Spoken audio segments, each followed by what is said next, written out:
उत्पत्ति अध्याय 11। उत्पत्ति अध्याय 11। मनुष्यों की भाषा में गड़बड़ी पड़ने का वर्णन। सारी पृथ्वी पर एक ही भाषा और एक ही बोली थी।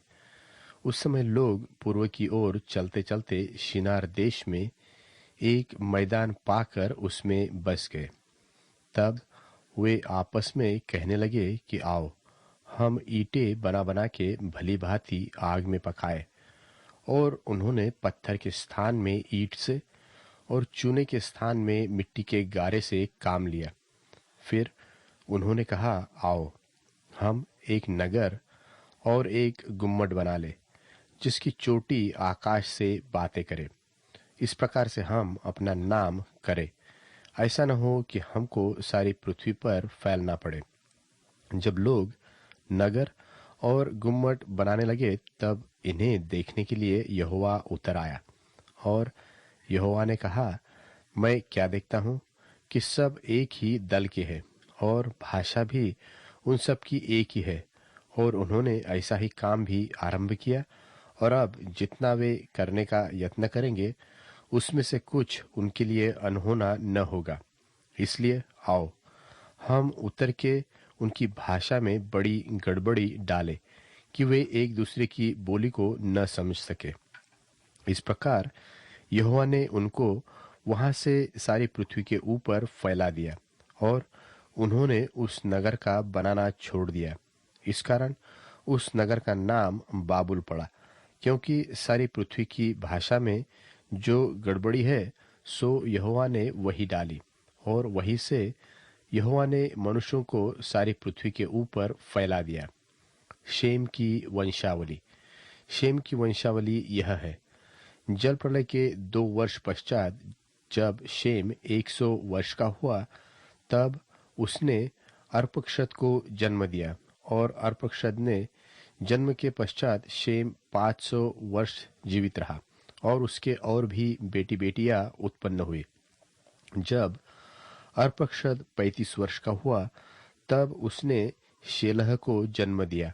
और शेलह के जन्म के पश्चात अर्पक्षद 403 वर्ष और जीवित रहा। और उसके और भी बेटे बेटियां उत्पन्न हुए। जब शेलह 30 वर्ष का हुआ, तब उसके द्वारा एबेर का जन्म हुआ। और एबेर के जन्म के पश्चात शेलह 403 वर्ष और जीवित रहा। और उसके और भी बेटे बेटियां उत्पन्न हुई। जब एबर 34 वर्ष का हुआ, तब उसके द्वारा पेलेग का जन्म हुआ। और पेलेग के जन्म के पश्चात एबेर 430 वर्ष और जीवित रहा। और उसके और भी बेटे बेटियां उत्पन्न हुई। जब पेलेग 30 वर्ष का हुआ, तब उसके द्वारा रू का जन्म हुआ। और रू के जन्म के पश्चात पेलेग 209 वर्ष और जीवित रहा। और उसके और भी बेटे बेटियां उत्पन्न हुई। जब रू 32 वर्ष का हुआ, तब उसके द्वारा सरूग का जन्म हुआ। और सरूग के जन्म के पश्चात रू 207 वर्ष और जीवित रहा। उसके और भी बेटे बेटियां उत्पन्न हुए। जब सरूग 30 वर्ष का हुआ, तब उसके द्वारा नाहोर का जन्म हुआ। और नाहोर के जन्म के पश्चात सरूग 200 वर्ष और जीवित रहा। और उसके और भी बेटे बेटियां उत्पन्न हुए। जब नाहोर 29 वर्ष का हुआ, तब उसके द्वारा तेरह का जन्म हुआ। और तेरह के जन्म के पश्चात नाहोर 119 वर्ष और जीवित रहा। और उसके और भी बेटे बेटियां उत्पन्न हुए। जब तक तेरह 70 वर्ष का हुआ, तब तक उसके द्वारा अब्राम और नाहोर और हारान उत्पन्न हुए। तेरह की यह वंशावली है। तेरह ने अब्राम और नाहोर और हारान को जन्म दिया। और हारान ने लूत को जन्म दिया।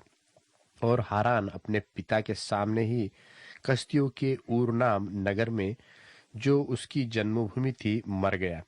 अब्राम और नाहोर ने स्त्रियां ब्याह ली। अब्राम की पत्नी का नाम तो सारै और नाहोर की पत्नी का नाम मिल्का था। यह उस हारान की बेटी थी, जो मिल्का और इसका दोनों का पिता था। सारै तो बांझ थी, उसके संतान न हुए, और तेरह अपना पुत्र अब्राम और अपना पोता लूत जो हारान का पुत्र था, और अपनी बहू सारै जो उसके पुत्र अब्राम की पत्नी थी, इन सबों को लेकर कसदियों के ऊर नगर से निकल कनान देश जाने को चला, पर हारान नाम देश में पहुंचकर वहीं रहने लगा।